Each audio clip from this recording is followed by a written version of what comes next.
Bienvenue dans cette vidéo des chroniques d'Antinous. Nous sommes à la troisième vidéo, c'est la troisième semaine. Donc, le sujet d'aujourd'hui, je vais vous parler de la Wicca et de la vie sociale. Plusieurs personnes m'ont posé la question euh, comment on peut dire à sa famille qu'on est Wiccan et comment le faire et est-ce que je dois le faire. Il est important de comprendre une chose. Notre choix d'être ouvertement Wiccan ou pas, c'est personnel. Il y en a qui sont pour, il y en a qui sont contre. Moi, je suis ni pour ni contre. Je considère que euh, que l'envie de vouloir se révéler peut des fois être vivant, enfin quelque chose de vivant, mais peut être des fois quelque chose de mort. Je m'explique. Quand on souhaite dire à tous qu'on est Wiccan, il y a quelque chose qu'il faut réfléchir et se dire qu'on va affronter le regard des autres. Je compare souvent la Wicca avec l'homosexualité, puisque c'est vraiment cette sensation qu'il y a. Est-ce que je dois le dire? Si je dois le dire, comment je dois le dire? À qui je dois le dire en premier? Etc. etc. J'ai vu des parents jeter leurs enfants parce qu'ils sont gays. J'ai vu des parents jeter leurs enfants parce qu'ils sont Wiccans. Je l'ai pas vécu personnellement, mais je l'ai vu. Et ça m'a choqué de voir ça. Quand on décide de devenir Wiccan, on découvre une religion qui est assez ouverte, si on veut, dans l'éclectisme. On découvre quelque chose qui nous correspond et on veut en parler à tout le monde. Le problème, c'est que tout le monde, c'est pas soi et nous-mêmes, nous ne sommes pas tout le monde. Les autres peuvent réagir très négativement face à ça. Et il y a souvent des petits conseils à suivre et qu'on oublie un petit peu euh, pour, se, pour pouvoir vivre tranquillement et socialement parlant. Donc, la Wicca dans le monde moderne. Actuellement, les dieux, je les remercie, nous vivons dans un monde et dans un pays très ouvert, dans le sens où il n'y a pas de chasse aux sorcières comme il y a à l'époque, et il n'y a pas de cette haine farouche non-stop. On risque pas notre mort si on dit qu'on est des sorcières. Si on vivait il y a 500 ans, 600 ans de ça en Angleterre ou en Amérique ou même à notre époque, mais dans les pays en guerre actuellement, on finirait à la tête décapitée ou au milieu de l'Afrique, on peut brûler en place publique avec des déchets. Donc il faut remercier un petit peu l'idée où on est dans un pays à base de liberté d'expression et donc liberté de dire ce que l'on pense et ce que l'on est. C'est la première des choses à remercier. Mais en même temps, c'est quelque chose d'assez paradoxal parce que malgré tout qu'on soit dans un pays libre, il y a aussi le regard des autres qui jugent. On ne peut plus vous brûler en place publique, mais on peut vous faire une réputation de merde. Et c'est pour ça qu'il est important de se poser la question, est-ce que le fait de me dire oui quand va pas gêner? Est-ce que le fait de me dire sorcière ne va pas gêner dans ma vie personnelle?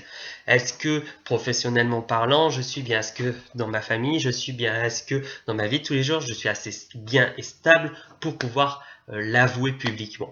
Donc il est important de se poser la question.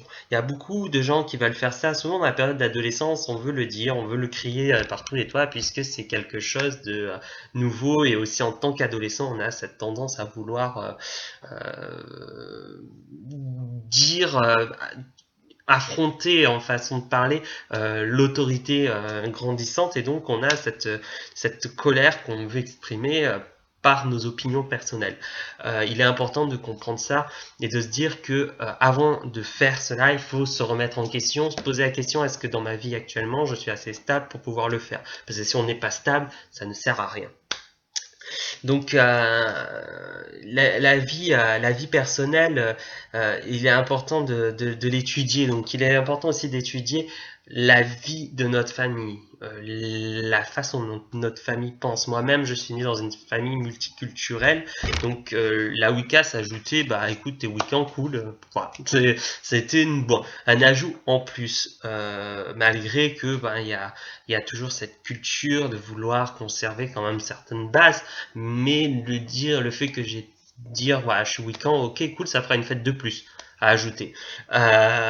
Donc ça c'était assez marrant. Mais dans d'autres familles c'est différent. Des familles sont très porté sur la tradition catholique, musulmane ou juive, peu importe.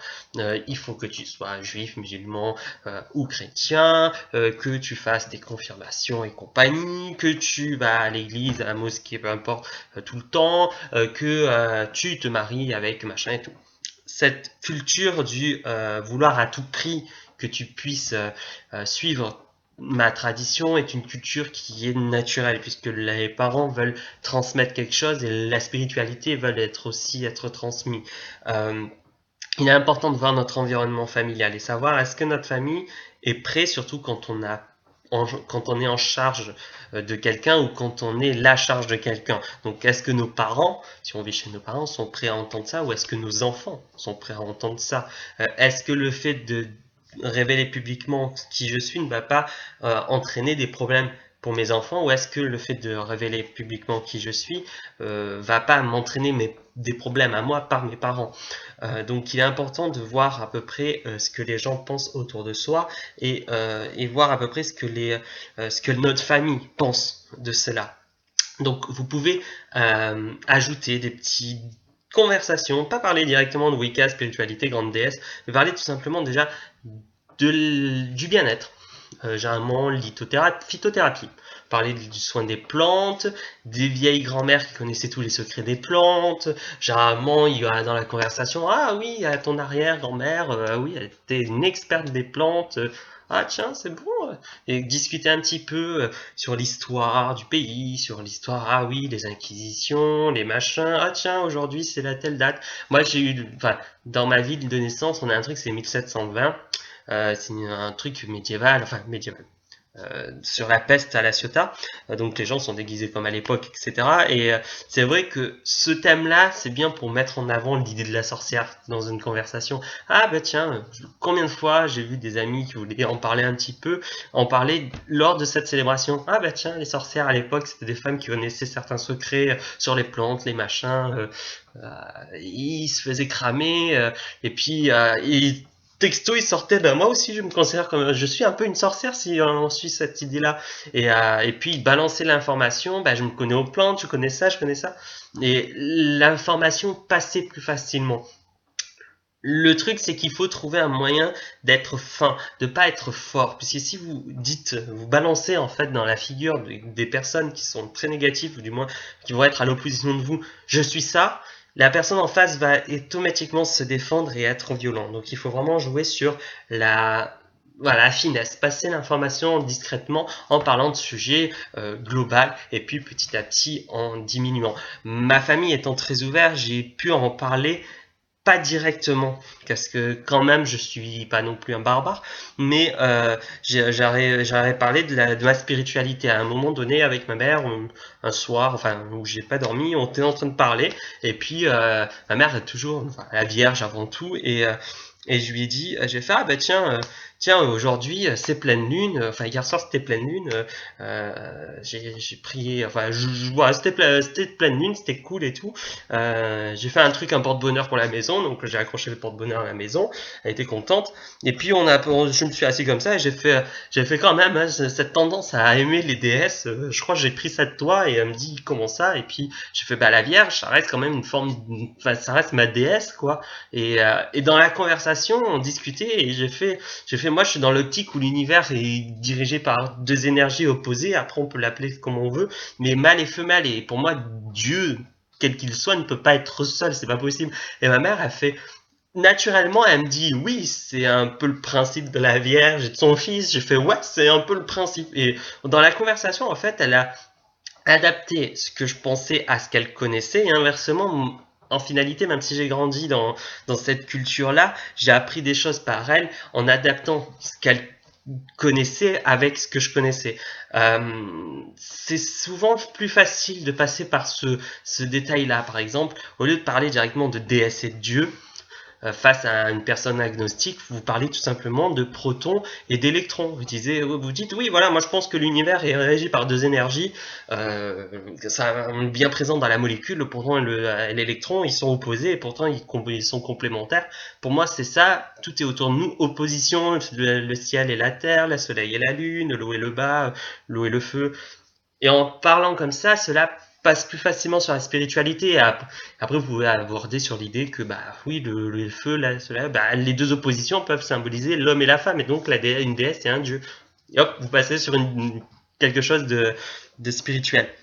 Et inversement, vous pouvez jouer aussi sur la forme, comment dirons-nous, un peu plus spiritueux quand vous vous retrouvez vers un culte, quelqu'un d'un culte différent. Par exemple, un taoïste, vous parlez du yin du yang, du principe de oppositions qui sont en complémentarité. Un catholique, vous parlez de la Vierge Marie et de Jésus, ou même de Dieu en lui-même. Hein, vous dites, bah oui, c'est ce que je pense, Dieu créateur, l'architecte, la déesse mère et le Dieu père. Donc vous pouvez jouer, adapter votre discours à celui que vous avez en face, et la personne en face adaptera automatiquement son discours à vous. C'est important de communiquer en pensant à l'autre. Après, il y a des a priori. Moi-même, j'ai quelques. Pour moi, je me méfie énormément du monothéisme, pas en mal, mais à travers l'histoire, jusqu'à présent, c'est pas quelque chose qui a été assez positif. Mais c'est aussi le fait que parce que c'est dirigé tout le temps par une seule entité, un seul humain.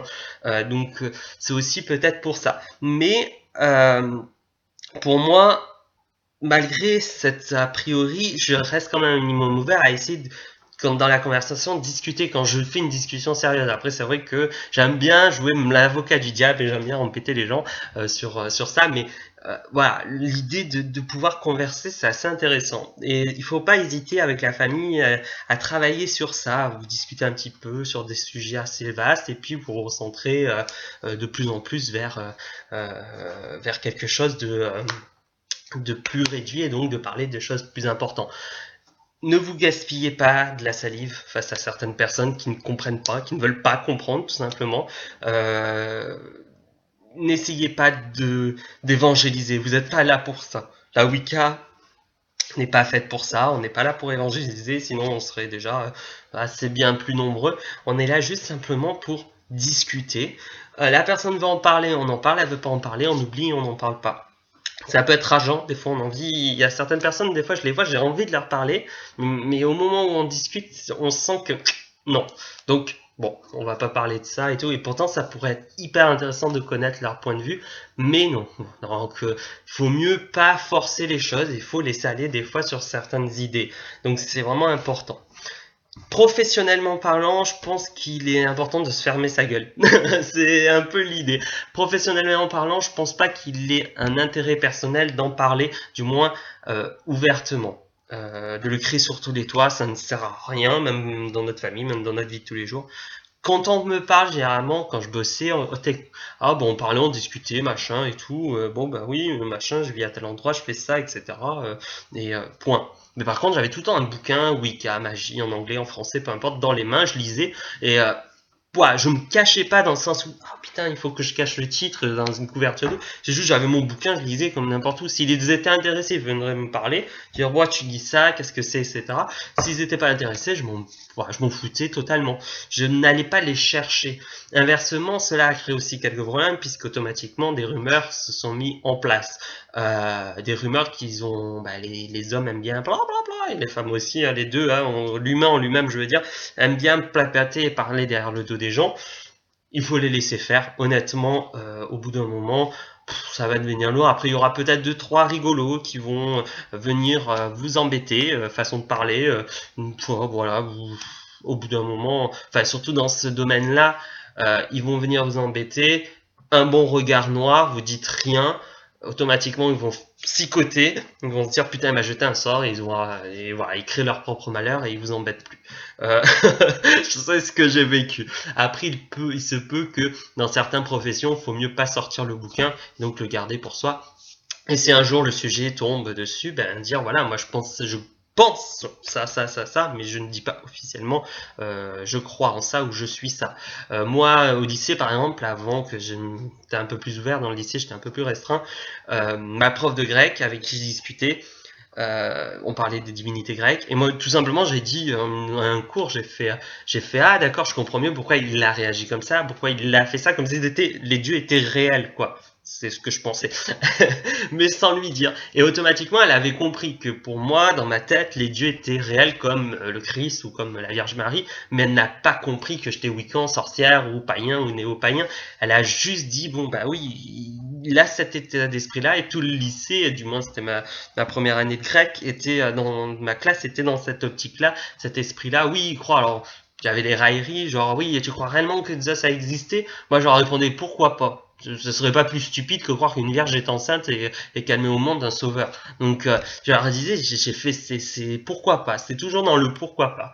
Puis l'année qui a suivi, donc après j'ai été un peu plus, je me suis lâché un peu plus, j'avais rien à encadrer, mais là, c'est vrai que j'avais joué sur le pourquoi pas. Point d'interrogation, je donne pas mon avis, je ne juge pas, oui, pourquoi pas.